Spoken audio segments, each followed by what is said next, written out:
ومسلسلنا بيبدأ بشياو وهي بتهرب من رجالة بيطاردوها بعد ما حد حطلها منشط في حفلة لم شمل مع زمايلها، وفي وسط جريها بتلمح باب أوضة مفتوح فبتدخل علشان تستخبى فيه، ومن حظها بتلاقي يان وده إمبراطور مجموعة شياو واقتصاد البلد كله تقريبا تحت إيده، راجل له هيبة ونفوذ يرعبه ومفيش مخلوق يقدر يقف قدامه أو يرفض له طلب، وبسبب تأثير المنشط بتهجم عليه وهو مش فاهم ايه الاقتحام ده ولا مين دي اساسا، وهي طلبت منه يساعدها يشيلوا تأثير المنشط ده فبتقرب منه وهو بيبعدها فبتتضايق وبتعرفه انه اصلا مش عاجبها وهتشوف غيره. الكلمة دي طلعت الوحش اللي جواه ونخلع احنا بقى ونسيبها مع الفك المفترس ده، وتاني يوم بتصحى تتصدم انها في حضن راجل غريب. يا نسيبتي ايه اللي انا حببته امبارح ده؟ وحاولت تقوم بس حاصرها في السرير وطلب منها تتحمل مسؤولية اللي عملته امبارح. مسؤولية ايه؟ انا اصلا مرتبطة وعندي حبيب. الكلمة دي بتنرفزه لأنه خلاص اعتبرها من ممتلكاته، وطالما ليكي حبيب ايه اللي جابك عندي امبارح؟ فبتشرح له ان الموضوع جه صدفة وان في حد خدرها امبارح. كل ده ما يهمنيش، انا راجل تقليدي واللي يبوظ حاجة يصلحها، سيبيه وانا هتجوزك. انت مجنون؟ هو احنا نعرف بعض اصلا بجد؟ وامبارح ده تسميه ايه؟ فمش بتلاقي حل مع الحيطة دي غير انها تزقها بكل قوتها وتجري تلبس هدومها وتخلع، وهو بيطلع يجري ورا اللي سرقت قلبه وعايزة تمشي بالبساطة دي، هو بيمسكها فبتضربه وتجري ومساعده بيطلع يجري وراها ومستغرب مين دي اللي اتجرأت تقرب من زعيمه، بس هو بيمنعه وبيقوله يا ابني ده الحب وضرب الحبيب زي أكل الزبيب، وأمره يجيب له كل المعلومات عنها فورا. وعلى الجانب التاني بنشوف تشانا وهو طالع من الفندق مع جيا أخت شياو بالتبني، ومن كلامهم بنكتشف إنه حبيب أختها وهي بتحاول تاخده منها، وبتبدأ تسأله هيسيب أختها ويتجوزها إمتى، لكنه بيديها طعنة في قلبها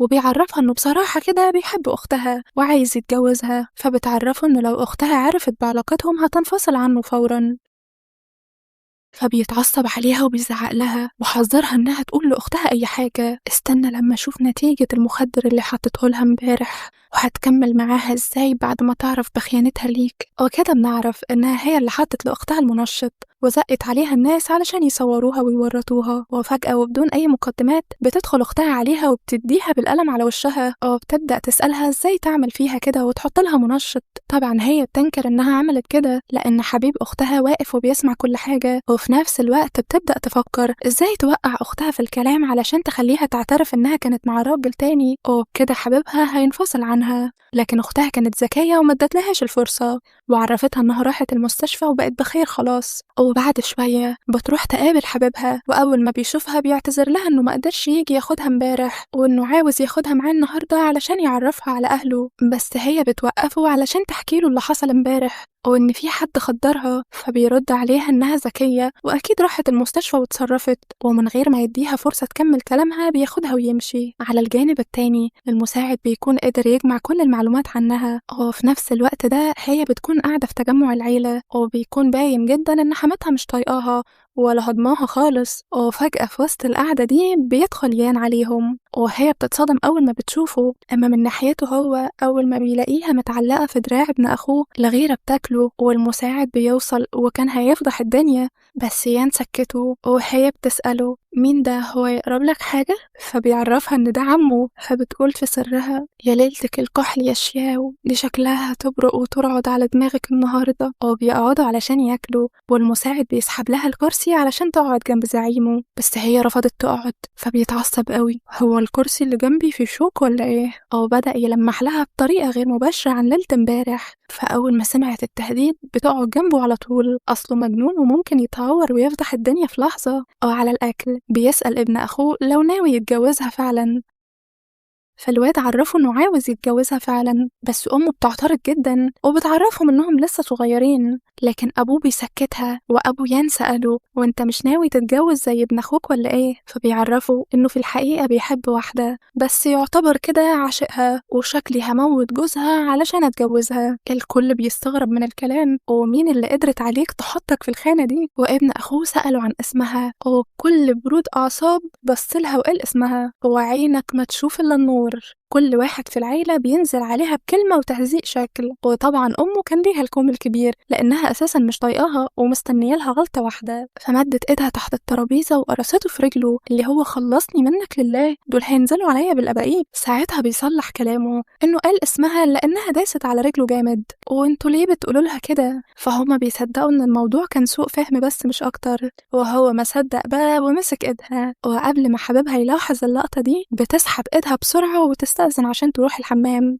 طبعا مش هيضيع فرصة زي دي، فبيدخل وراها الحمام وبيقفل الباب، وهي حاولت تهرب منه بس بيسحبها لحضنه وقرب منها وقال لها لو عايزة تصوتي صوتي براحتك، وهوبا شالها ورجع يقول لها تاني إنه عاوز يتجوزها. فبترد عليه إنه يا ريت لو كانت تعرف إنه هنا كانت عمرها ما جت ولا شافت وشه. فبيتجرح إن للدرجة دي مش طايقة تشوف وشه حتى. بيسألها علشان هو راجل مؤدب وعنده حرية الاختيار، تحبي تتعبي ازاي؟ وفجأة بيجي البارد يخبط، فبتحاول تزقه لكنه ما بيتزقش ويلي بره الحقه اللي جوه. فبتحاول توقف المتوحش اللي محدش قادر يلمه ده عشان تعرف اللي بره انها لسه حية ترزق وهتطلع له كمان شوية عشان يمشي. وكان فعلا هيمشي، لكن أثناء العقاب بتقع الفواحة وتتكسر على الأرض، فبيقلق عليها لما بيسمع الصوت. بعدته عنها وسألته هو عايز منها ايه بالظبط، فعرفها انها تنفصل عن ابن اخوه، فبتوافق علشان يسيبها. وفي نفس اللحظة بيكسر باب الحمام بس بيلاقيها كويسة ولوحدها بعد ما الزعيم اختفى. ولما بتيجي طالعة من البيت بتلاقيه واقف بكل هيبة وبيقول لها عليك بإيه بقى في مشاكل الحماية ومرات الابن دي؟ خديني أنا هتبقي من غير حما. فمش بتهتم بكلامه وبتيجي تمشي، بيقوم شددها عليه وبيسألها هنروح امتى علشان نتجوز. فبتقوم مدياله بالقلم على وشه، والمساعد كان هيتشل. زعيمه اللي الكل بيترعب منه وبيهابه ازاي بقى ضعيف قدامها كده. الهبة راحت يا ريس، الهبة راحت. وتاني يوم بتبقى قاعدة في شغلها بتشتغل على تصميم جديد، وأمها بتكلمها علشان تبعت لها 2000 يوان عشان أخوها عايز جزمة جديدة. فبتعترض وبتقول لها جزمة إيه اللي ب2000 يوان، وإنها كمان محتاجة فلوس لكليتها وهي لسه بعتلهم الشهر اللي فات 3000 يوان. فأمها بتتعصب عليها وبتقول لها يبقى بلاش تروحي الكلية مادام مش قادرة تصرفي، وبتعرفها إنها هتجوزها الواحد هيديهم 100,000. فبتقول لأمها إن في مسابقة تصميم عندها في الشغل، واللي هيكسب هيتثبت في الشغل وهياخد 20,000 وهتبعت الفلوس كلها ليهم. بعد شوية بتدخل زميلتها تعرفها إن العميل كان بيمدح شغلها جدا مع المدير وشكلها كده هتكسب الفلوس وتتثبت. فبتفرح قوي. في الاجتماع المدير بيعرفهم إن العميل كان فرحان قوي وفضل يشكر في شغل بنت واحدة بس فيهم، والبنت دي ليانغ زميلة في القسم، وطبعا واضح هو ليه نجحها. فصاحبتها بتقول لها إن ده حقها هي ولازم تتكلم، بس هي من حسن نيتها بتقول إن أكيد تصميمها ما كانش أحسن حاجة. والمدير بمنتهى البجاحة بيعرض التصميم اللي زميلتها فازت بيه وبيطلع هو التصميم بتاعها. فبتتصدم وبتقول له إن ده تصميمها هي، وزميلتها بتشهد معاها وبيطلبوا من باقي زمايلهم يشهدوا معاهم بكده، بس الكل بيبقى خايف على شغله وبيرفضوا يشهدوا معاها. والمدير بيقول لها لو قربت منك وعجبتيني ممكن أفكر أثبتك. فهي بتفاجئوا إنها سجلت اعترافهم بسرقة التصميم، فهم بيتوتروا جدا وبيهجموا عليها علشان ياخدوا التليفون منها. وفي نفس اللحظة بيدخل يان الشركة، ما هو جاي مخصوص علشانها، وفجأة بتلاقي نفسها محذوفة في حضنه. فالمدير بيبدأ يقول عنها أي كلام قدامه، وكان هيمد إيده عليها كمان. فبيقوم يان مديله رجل قلبه على الأرض.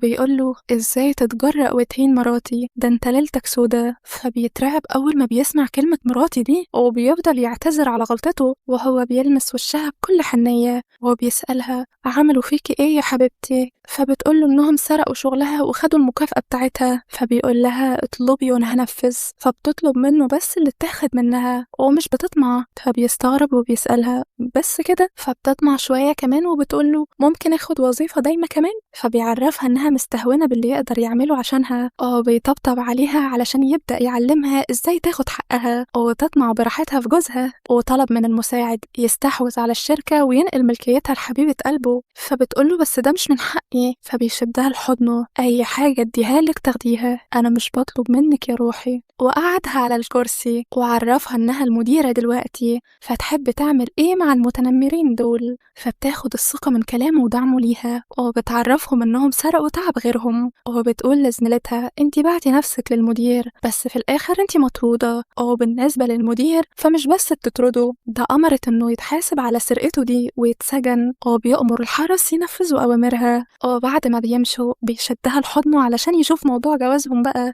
لكنها بترفضه برضه وبتشكره على مساعدته ليها. فبيتضايق وبيسألها كل ده علشان ابن أخويا؟ بتحبيه بجد ومش عايزة تسيبيه؟ فبتوريه إنها مش بس انفصلت عنه، ده كمان حذرته من عندها. فبياخدها في حضنه وبيكرر طلبه تاني، فبتحاول تبعده عنها وبتقول إنها ما تعرفش عنه حاجة. فبيديها سكر بريء يا روحي، وبيكون مجهز كل حاجة عن حياته. والمساعد بيعرفها باسمه وطوله وإنه لسه ما اتجوزش ولا ارتبط حتى قبل كده، يعني ولد ولود، وصحته ما شاء الله زي ما انت شايفة اهو.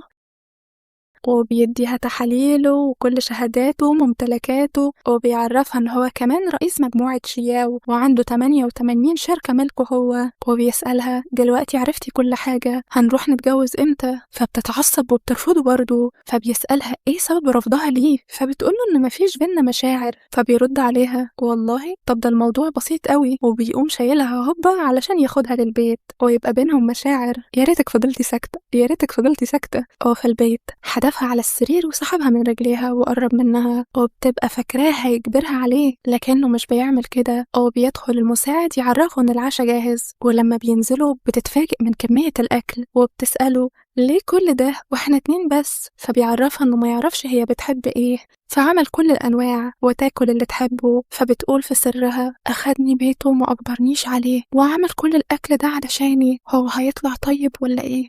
وأبوه بيكلمه وسأله ايه اللي حصل في موضوعك، لسه عشيق ولا اترقيت؟ فعرفه انها ما عندهاش مشاعر ناحيته. فبيقوله يا غبي الموضوع بسيط، هاتها البيت وقرب منها هتحبك على طول، امال عضلاتك دي لازمتها ايه؟ فبتشرق من الكلام، او بيديها منديله، او بيقفل مع باباه وبيعرفها انه مؤدب وما عملش حاجه من اللي باباه بيقوله عليها، او يا ريت تقدر.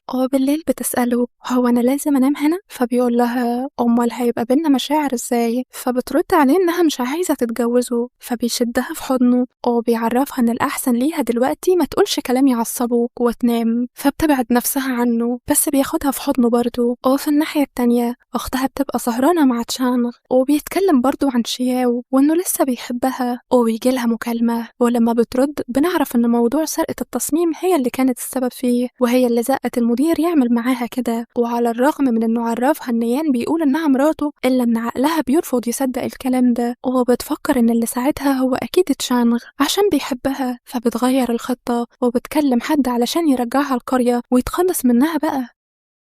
وتاني يوم بيصحى من النوم ومش بيلاقيها جنبه، فبيتضايق، لكن المساعد بيدخل وبيعرفه انه جالها تليفون الصبح وتقريبا كده حصل حاجة وراحت قريتها. فبيعرفوا ان بما انها رجعت قريتها يبقى جه الوقت المناسب انهم يروحوا يطلبوها رسمي من اهلها. وفي بيت عيلة شياو بتسأل أمها عن أبوها وإذا كانت رجله اتكسرت بجد، فبتاخدها وتدخل البيت. وأول ما بتدخل بتتفاجئ إنهم هيجوزوها الراجل سوابق مقابل 100,000، وأمها بتحدفها عليه فبيحاول يقرب منها، وهم بيبقوا مبسوطين علشان لو حملت منه هياخدوا 100,000 كمان. وهي مش بتبقى مستوعبة إزاي أهلها بيعملوا فيها كده، وهي مش بتستحمل قربه ده فبتضربه، فبيرد لها نفس الضربة في ساعتها. وأهلها الجحدين بيقترحوا عليه يربطوها له وياخدها ولا كأنها جاموسة، بس أبوها بيقترح اقتراح كرييتيف بقى إنهم يمسكوها له وهو يقرب منها، وأبوها يصورها علشان يكسر عينها. وفعلا بيكتفوها وأبوها بيبدأ يصور، والناس في المنطقة بيبقوا زعلانين عليها قوي بس خايفين منهم، ما هو سوابق برضه.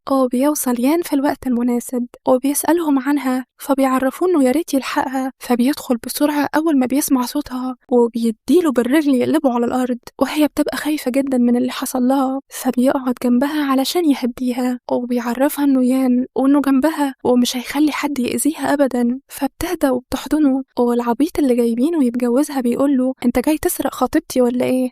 بيسألها قوليلي يا حبيبتي إيه حصل وأنا هجيب لك حقك. فبتقوله إنهم عاوزين يجوزوها مقابل 100,000، وأهلها بيبدأوا يزعقوا إنها سايبة العريس اللي جايبينه لها علشان واحد صايع زي ده. فبيدخل لهم الهدايا اللي كان جايبها ليهم علشان يطلب إيدها، وبيغيروا لهجتهم حاجتهم معاها تماما في ثانية، وبيقول لهم إن الحاجات دي كانت ليهم، بس بما إنهم اتنمروا على حبيبته فملهمش أي حاجة عنده، فكانوا هيتشلوا وبيبدأوا يستعطفوها، بس هي بتلومهم لأن طول عمرها ما شافتش منهم غير القسوة، وطول الوقت كانت بتشتغل علشان تتعلم وتاكل وتشرب، ولولا مساعدة الجدة ليه وكان زمانها ماتت من زمان، وبتطلب تقطع علاقتها بيهم، بس أبوها بيرفض لأن مش بعد ما وقعوا على كنز زي ده يضيعوه ببساطة كده. بس يان بيحبط أملهم وبيقول للمساعد يخليهم يوقعوا، ولو مرضوش بالذوق فبراحته بقى. وفي نفس الوقت بتيجي واحدة بسرعة تعرفهم إن الجدة ليو أغمى عليها، فبتجري عليها بسرعة وبياخدوها للمستشفى. وفي المستشفى الدكتور بيعرفهم إنها محتاجة عملية وإلا هتكون في خطر، فبتخاف عليها قوي، لكن يان بيؤمر يعملوا لها العملية، وهي بتفضل تحكي له قد إيه الجدة دي كانت حنينة عليها وبتحبها،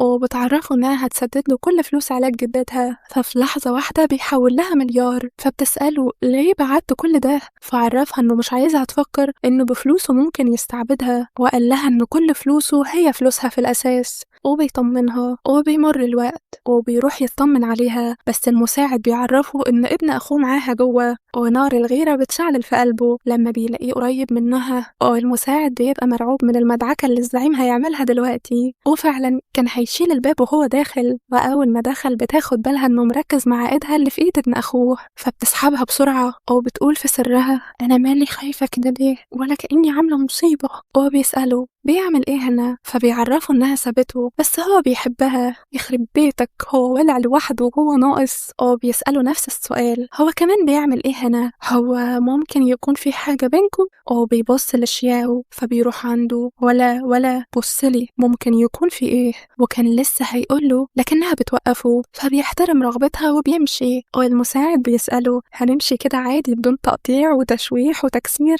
فبيعرفه انه يستنى شوية وهيشوف حبيبته هتعمل ايه. وفعلا بيلاقوها طردته بره الغرفة وقفلت الباب في وشه، فبيسأله تاني عرفت ازاي انها هتعمل كده، فبيقوله علشان ادتني ازازة مية، معنى كده ان انا مميز عندها. والمساعد في سره يا عيني عليك يا ريس، ده انت حالتك بقت صعبة خالص.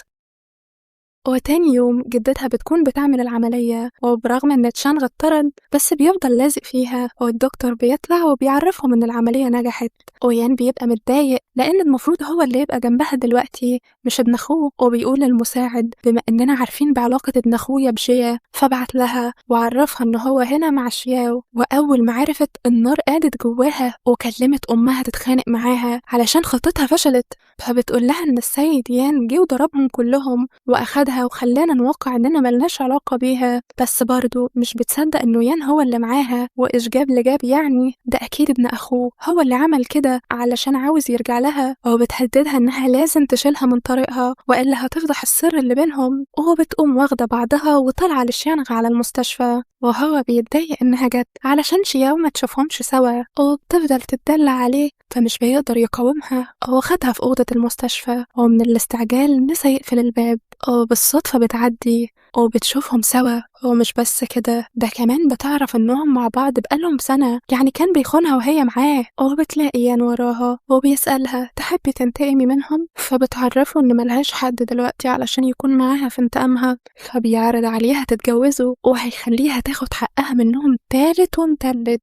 فبتعرفه انها مش بتحبه وما تقدرش تستغله، فبيقول لها انه بيحبها وهو موافق تستغله، ولو في يوم خلصت على حد فهيشيل التهمة مكانها، ولو في يوم برضو اتحكم عليها بالسجن هيتسجن برضو مكانها. وهو بيقول لها ان عرضه هيفضل مستمر وتقدر توافق في اي وقت وهو هيستناها. وبعد شوية كانت قاعدة بتاكل في امان الله، وامها بتكلمها تعرفها انها حددت ميعاد جوازها ولازم ترجع، ولو ما جاتش بالذوق هتجيبها بالعافية. فبتسألها لو لسه ما اتعلمتش من العلقة اللي فاتت، فبتقول لها اصلا يان بيتسلى بيكي ومش هيتجوزك. فبتقفل معاها وبتفضل تعيط لان المفروض اللي تبقى احن عليها من اي حد في الدنيا هي اسوأ حد في حياتها. وهو بيوصل زي كل مرة وبيمسح دموعها وبيسألها مين خلى حبيبتي تعيط، وانا وعدك هدمره. فبتسأله هو لسه عرض الجواز متاح، ما هي هتلاقي فين راجل حنين كده، وهو يا روحي ما بيصدق وافقت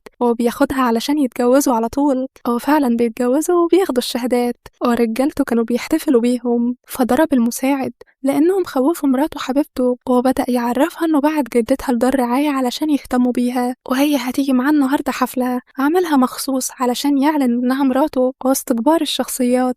في الحفلة بتكون أختها هناك وبتروح تتدلع على ابن أخوه، بس بيتعصب عليها برضه إنها جت، أو ممكن حد يوصل وجودها معاه لشياو. فبتقوله إنه مش معقول يعني واحدة من الريف هتعرف ناس مهمة في المجتمع زي دول، وهي بتفضل تتمحلس له لحد ما بيقتنع زي العبيط. وبتسأله هي مين اللي عمك اتجوزها دي، ما تعرفهاش؟ فبيقول لها لأ، بس عمي مهووس بيها، وما تستعجليش هنعرف دلوقتي. وبيتفتح الباب وبيدخل عليهم وهي في دراعه، وأول ما شافوهم كانوا هيتجلطوا. فبتقوله معقول عمك اتجوزها؟ فبيتعصب عليها وبيعرفه إنه مستحيل، وبيروح يحاول ياخدها علشان ما ينفعش تزعج عمه وتيجي هنا. وكانت كلمته هو أحسن، لكنها بتسحب إيدها منه، وأختها بتدخل على الخط. ما ينفعش تتلزقي في عمي كده، هو راجل وقور وعمره ما هيعبرك. فبيجيبها من شعرها، مين اداكي الحق ترفعي صوتك على مراتي؟ فبيتصدم انه قال مراته، وبيتكلم ابن اخوه بمنتهى البجاحة قدام الناس، وان ازاي مراتك وهي حبيبتي. والناس بتبدأ تتكلم في سيرتها انها مع الواد وعمه. فبيوقف الكل عند حده وبيعرفهم انها بعد ما انفصلت منه اتجوزها، واللي هيتجرأ يقول في حق مراتي كلمة هقطع لسانه. فبيخافوا منه، بس ابن اخوه مش بيسكت وبيفضل يبجح. فكان لسه هيضربه بس هي منعته. تبدأ توجه له كلامها ان هو اللي خانها الاول، فبيفهم انها عرفت علاقته باختها وبيحاول يبرر لها موقفه، لكنها بتنزل على وشه بقلم يفوقه. لأن في اليوم اللي طلبت منه يجي ياخدها وهو سابها وراح يتسلى مع أختها، كانت هي مع عمه بسبب المخدر اللي أختها حطته لها، وهو بيحط إيده على وسطها وبيشكرهم لأنهم كانوا سبب علشان يقابل مراته حبيبته. وبيدخل أبوه علشان يبارك لمرات ابنه، وطبعا مش بيدخل وإيده فاضية، ده بيدخل بكنز علي بابا اللي وقعوا عليه هو وابنه. لا، ومش بس كده، ده بيديها 10% من أسهم الشركات. فبتولع مرات ابنه التانية، لأن وقت ما اتجوزت ما خدتش أي حاجة من كل ده علشان جوزها مش ابن الحاج، ده ابنه بالتبني. وحفيده بيبدأ يكلمه إن عمه أخد حبيبته، فجده قال له إنه مش أعمى وعارف إنها كانت حبيبته، بس اللي ما يحافظش على النعمة بتزول من وشه. وبعد الحفلة بتبقى قاعدة تطبق الهدوم، وهوبا يسحبها لحضنه وبيقول لها مش وقته، عندنا خدامات يطبقوا الهدوم. فبتتوتر من قربه ولمسة ايده ليها وبتحاول تهرب، لكن بيرجعها بين ايديه تاني وبيحدفها على السرير، وبتفكر انه هيجبرها عليه. لكن الريس متربي مرتين بس كفاية عليه، بيعرفها انه راجل صبور وهيستحمل لحد ما ترضى عنه، بيسيبها ويمشي. وهي بتقول في سرها ده طلع راجل حنين ولطيف، شكلي هحبه ولا ايه. وتاني يوم بينزلوا يفطروا مع العيلة، وطبعا اللي كانت هتبقى حماتها مش طايقاها كده كده، ما هي تساوت دلوقتي معاها. وهو طبعا بيعرف الكل ان اللي عنده مشكلة مع مراته ياخد بعضه ويمشي، يا هيخيط له بقه. وعلشان هو جنتلمان بيسحب لها الكرسي وبيصب لها العصير وبيحط لها تاكل وليلة كبيرة سعادتك. بس الزبالة لمس رجلها من تحت الترابيزة فبتشرق، بس مش بتحاول تبين علشان جوزها ما يقومش يرتكب فيه جريمة. فبتوقع الشوكة وبتعمل انها هتنزل تجيبها، وبكل قوتها بتقوم غرزة الشوكة في رجله، فبيكتم وجعه علشان عمه لو عرف اللي عمله هيوزعه على الكلاب. وهي بتفرح قوي، بس الزعيم مش غبي برضه وبيلاحظ الدم على الشوكة، فبيفهم طبعا وبيطلب يجيبوا لها شوك نظيفة. وبعد الأكل كانت شنغ نازل ضرب في الخدامة، وده ليه؟ لأن يان طلب منها تحط الشوكة في أوضته كتحذير ليه. وبتدخل شيا وتلحقها من تحت إيده وبتقوله إنه بيستقوى على ست ضعيفة علشان هو مش راجل، وبتسيبه وتمشي وشكله كده ناولها علنية. وبيمر الوقت والخدامة كانت عاوزة تحط حاجة في الأكل بس مش بتقدر وبترميها وبتفضل تعيط. فبتدخل عليها شياو ومن غير ولا ألم وبتعترف إن تشانغ اداها المخدر ده علشان تحطه لها في الأكل، وهددها ببنتها لو ما نفذتش هيدمر لها مستقبلها. فبتسألها وليه ما نفذتيش الأوامر؟ فبتعرفها إنها لسه لحقاها من بين إيديه، فمش معقول يبقى ده رد الجميل. فبتقول لها خلاص حطي العلاج وانقذي حياة بنتك وأنا هتصرف. وعلى العشاء يان مش بيجي علشان عنده اجتماع، فبيتعشوا هما، والخدامة بتجيب لها الأكل اللي فيه الدواء، فبتحاول تماطل علشان ما تاكلش، بس تشانغ بيقول لها عيب ترفضي الأكل قدام جدي. فبتضطر تاكل. وبالليل العلاج بيبدأ يشتغل، والواطي بيدخل عليها الأوضة وبيقفل الباب، فبتعرفه انه يخرج لان عمه زمانه جاي. فبيقلع وبيقول لها ما تخوفوش بعمه لان عمه مش جاي النهارده، وبيقوم جايبها من شعرها وبيعرفها انها تصوت براحتها ومحدش هيلحقها النهارده، وبيقرب منها غصب عنها، بس بيوصل عمه في الوقت المناسب وبيجيبه من قفاه وبيديله بوكس يقلبه من على السرير. فبتحضنه، وبرغم هيبته وقوته الا ان هو ملجأها وامانها الوحيد، وهو بيطمن عليها وبيغطيها وبيرجع لابن اخوه علشان يعلمه الادب لان محدش رباه. وبنعرف انها كانت ذكيه، وبعتت رساله لجوزها عرفته ان ابن اخوه حط لها منشط قبل ما تروح تاكل، وابوه وامه وجده بيجوا جري على صوت الضرب، وهو بيفضل يقول هي اللي اغوتني انا ماليش دعوه. ومش بس كده، ده امه بتشهد بكده كمان. فبترد عليها انها بتحب جوزها ومستحيل تبص لزباله زيه، فامه مش هتستنى يخلص على ابنها يعني.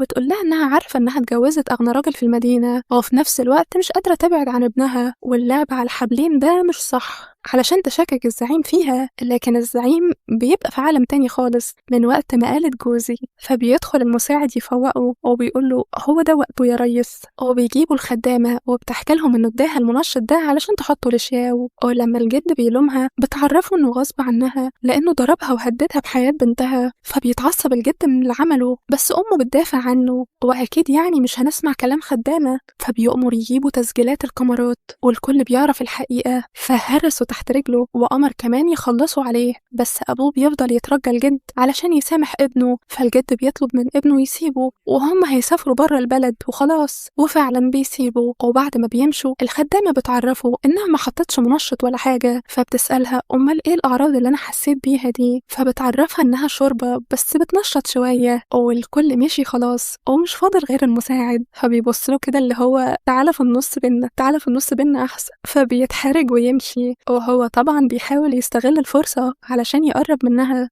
بس بتخلع منه بسرعة وبتقول في سرها هو أنا مالي قلبي بيدق بسرعة كده ليه؟ معقول أكون حبيته؟ وتاني يوم بيبقى دخل المستشفى بسبب العلقة، وبتجيله عديمة الكرامة، فبيضربها ويهينها وتستاهل الصراحة، وإنها بأي عين جايله بعد ما دمرت حياته. فبتبدأ تتدلع عليه زي كل مرة، بس المرة دي مش بيلين معاها وبيلومها لأن هي السبب إن شياو بقت مع عمه. فبتحاول تلعب في دماغه إن إزاي من ليلة واحدة يتعلق بيها كده، أكيد هي أغوته بطريقة تانية. فبيخنقها لأنها لسه بتشوه سمعتها وبتقول عنها أي كلام، وبيرميها بره الأوضة. وعلى الجانب التاني وهي مروحة من الكلية بتقابل أبوها وأمها اللي بيحاولوا برضه يجبروها علشان يجوزوها، فبترفض لأنها متجوزة، بس مش بيصدقوا وبيحاولوا ياخدوها بالعافية. بس بيدخل رجالته بسرعة وبيلحقوها، وبيوصل الزعيم كمان، فبيترعبوا لأنه مش هيرحمهم، وزي العادة بيطمن عليها هي الأول وبيقول لهم هو تحذير المرة اللي فاتت ما جابش نتيجة معاكوا ولا إيه؟ فبيعرفوه إنهم فكروا إنهم انفصلوا ويجوزوها بقى بدل ما تعنس، فبيأمر يكسروا لهم إيديهم ورجليهم، فبيحاولوا يستعطفوها بإنهم أهلها، فبتقول لهم الأهل ما يعملوش كده، ومادام انتم مش بتفهموا بالذوق يبقى نفهمكم بالعافية. فهم بيشتموها بس مش بيستحمل كلمة على مراته، وبيأمر المساعد يبلعهم الجزمة، وهو فعلا بلعهم الجزمة مش هزار، وبيقول لها يلا يا روحي ما تلوثيش عينيكي ودانك بالقرف ده، وعرفها انه هيتأخر شوية في الشغل. واختها بتبقى مراقبة المشهد كله من بعيد وشكلها كده ناوية على مصيبة، وبالليل بتخلي نادل يحط مخدر في أكله في الفندق، وبيمر الوقت ومفعول الدواء بيبدأ يشتغل، فبيروح غرفته علشان يستريح، وهي بتبدأ تغري النادل بأحلام وردية عشان تعرف تاخد مفتاح الغرفة، وبتعرفه إنه يقفل الباب بعد ما تدخل، ومهما سمع صويت ما يفتحش الباب أبدا. وأول ما هي بتدخل عليه بيكسر الإزازة وبيدخل عليها، وهي بتفضل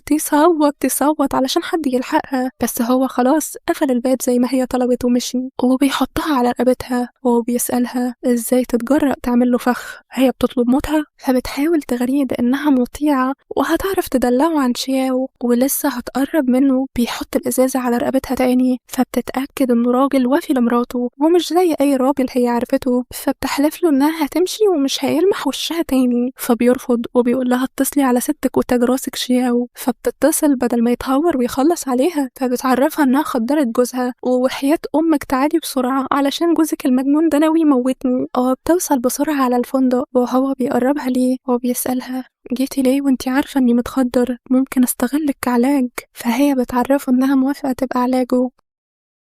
ونخلع احنا بقى علشان الباشا بيتعالج دلوقتي. وبيمر الوقت وبيجيب لها اختها والنادل بعد ما اداهم علقة محترمة. وطبعا هي بترمي اللوم كله على النادل علشان تخلع، فعليا وعلى اعدائي بقى بيعترف لهم انها ادته فيزا مليانة فلوس علشان يساعدها، والمساعد فعلا بيلاقي الفيزا معاه. فيان بيقول لها انا مش عارف عيلتك عملت ايه في حياتها علشان ربنا يبتليهم ببنت زيك، اخلص عليكي وابقى كسبت فيهم ثواب. وفي نفس الوقت ده ابوها وامها بيوصلوا وبيترجوه يسامح بنتهم لان هم اهلها وهم اللي قصروا في حق تربيتها. فبتتقهر لان اختها عندها اهل طيبين وبيحبوها، وهي اهلها نفسهم يبيعوها ويقبضوا ثمنها. ويان بيعرفهم اني اسامح او لا مش بايدي، لان لو كان حصل حاجه امبارح كنت هجرح مراتي، فاللي هياخد القرار النهارده في حق بنتكم هي مراتي. وهم بيترجوها تسامح بنتهم وتقول اللي هي عايزاه وهم هينفذوا لها طلباتها. فهي بتطلب منهم 10 مليار. فبيزق ايدها وحياة امك ده انا ثروتي اكتر من كده بكتير. فبتزود على طلبها علشان ما يزعلش لو داخلين اي مناقصه قدام شركه جوزها ينسحبوا. فبتتجنن اختها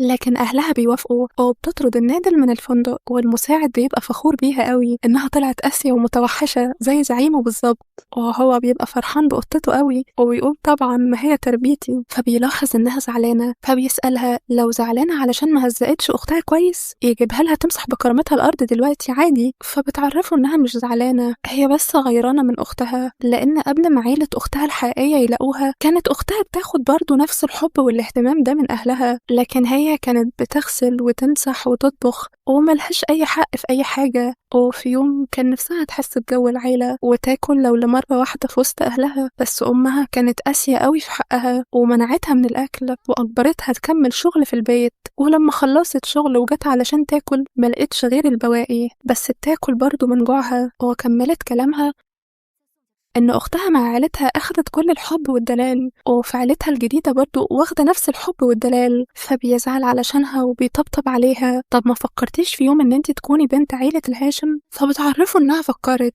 بس التحليل أثبت إن أختها هي بنتهم. فبيطبطب عليها وبياخدها في حضنه وبيعرفها إن هو روحه فيها وبيحبها. فبتسأله على الساعة وبتقوله إنها اتأخرت على شغلها الجديد، وبتطلع تجري وهو بيكون أخد شعرة منها وبيطلب من المساعد يعمل تحليل. وفي الشركة اللي هي اتوظفت فيها بتطلع طبعا عيلة الهاشم، ومديرة القسم بتبقى أختها، والموظفين بيبقوا متضايقين لأنها المفروض متدربة زيها زيهم، فليه يعملوها مديرة عليهم؟ ولا علشان هي بنت المدير؟ وطبعا أختها مش هتضيع الفرصة دي، وعرفتها إنها تحت إيدها دلوقتي. فبتقول لها ده أنا لسه سايباكي تمشي من غير مسجنك. فبترد عليها إنها ما تعتمدش قوي على جوزها علشان هيزهق منها وهيرميها في الآخر، لكن أنا عندي أبويا هيكون دايما في ظهري، ونجاحك وفشلك هيعتمد على مزاجي. فبترد على كلامها بإنها كانت واقفة مذلولة قدامها الصبح، فبتتضايق وكانت لسه هتضربها لكنها مسكت إيدها وعرفتها إنها لو فكرت تأذيها هتخلي ين جوزها يدمرها. ومدير الفرع بيبدأ يعرفهم إن أفضل تصميم هيتوافق عليه من شركة شانيل هيروح صاحب المشروع يشتغل في الفرع الرئيسي. وبالليل عند جيا مامتها كانت بتشوف التصاميم بس بيعجبها تصميم شياو قوي، فبتتضايق جيا وبتفضل تتمحلس لأمها علشان تشيل تصميمها وتفوز هي بالمشروع. وفعلا تاني يوم بتروح الشركة وبتعرف الكل إن كل التصاميم اتقبلت إلا تصميم شياو لأنها أمرت يلغوا مشروعها. فبتزعل وجوزها بيسألها لو فازت في المسابقة، فبتعرفوا إنهم طردوها. وفي نفس الوقت المساعد بيجيب تحليل ال DNA، فبيأمر المساعد يعملوا حفلة ويعزم الكل عليها وبالذات عيلة الهاشم. وفي الحفلة جيا بتسأل أمها ليه أنا عمل الحفلة دي، فبتقول لها معرفش، يمكن مراته حامل. تزعل إن كل كلامها عن شياو، ومامتها نفسها بتبقى مستغربة إن ليه قلبها مشدود لشياو قوي كده. وبيدخلوا الحفلة وعيلة الهاشم بيسألوه إيه سبب الحفلة دي، فبيعرفهم إنه كان عامل الحفلة دي لمراته لما تفوز بالتصميم بس انتم طردتوها. فمراته بتسأله أنت ناوي على إيه، فبيبوس إيدها وبيقول لها هولعلك فيهم بس يا روحي. فمامة جيا بتقول إنهم ما رفضوش المشروع، بالعكس هي قدمت مشروعها وتوافق عليه كمان. فبنتها بتتضايق قوي بس هو بيرد عليهم إن مش مهم الكلام ده دلوقتي، أنا عندي ليكم هدية. والمساعد بيدخل بالتحاليل وبيخلي الحاج يفتح ويشوف بنفسه، وبيتصدم إن بنته الحقيقية هي شياو. حتى هي بتتصدم إنها طلعت بنتهم. وبيدخل أبوها وأمها اللي اتربت معاهم، وبيعترفوا إنه زمان لما جت عيلة الهاشم يدوروا على بنتهم وعرفوهم إنهم مسكوا الخاطف، واعترف إنه ساب بنتهم على باب البيت ده. فهم استغلوا الفرصة علشان بنتهم تعيش في عز، وأخدوا خصلة من شعر بنتهم الحقيقية علشان يأكدوا لهم إن اللي معاهم دي هي بنتهم. وكل حاجة بتتكشف، فجيا بتفضل تتحايل على أهلها بس مش بيرضوا يسمعوها لأنها كدبت عليهم زي أهلها. فبتطلع السواد اللي جواها بقى وبتقول لهم إنها بنت رفية ومش هتجيب لهم غير العار، وبتشتمها. فأبوها بيضربها، وشياو بتسأل اللي ربوها ليه هتبنتوني مادام هتعذبوني كده، فبيعترفوا لها بمنتهى القسوة إن أمها اللي ربتها ما كانتش حامل وقتها علشان كده اتبنوها، لكن لما خلفت حاولوا يتخلصوا منها ويموتوها لكنها كانت قوية جدا وكل مرة كانت بتنجى من الموت. فأهلها الحقيقيين بيزعلوا على اللي حصل في بنتهم، ولما أبوها قرب منها وقال لها إنه هيجيب لها حقها من الناس اللي ظلموها دول، فرد عليا وقال له أنا اللي هجيب حق مراتي، والشرطة زمانها جاية. والشرطة فعلا بتدخل وبتلمهم، وأخيرا بتقدر تاخد حب الأهل اللي كانت بتحلم بيه. وبعد شوية بينزل على ركبته علشان يتقدم لها من جديد، فبتقول له بس احنا متجوزين اصلا. فبيعرفها انه ما تقدم لهاش بشكل يليق بيها، وهو المرة دي عايز الموافقة تكون عن حب، وبتوافق. ولقد هرمنا من اجل هذه اللحظة بجد، والف الف مبروك وربنا يتمم لكم بخير. ولو وصلتوا لحد هنا ما تنسوش تصلوا على النبي في التعليقات وتشجعوني بكلام قمر زيكم، وما تنسوش اللايك والاشتراك في القناة. والسلام.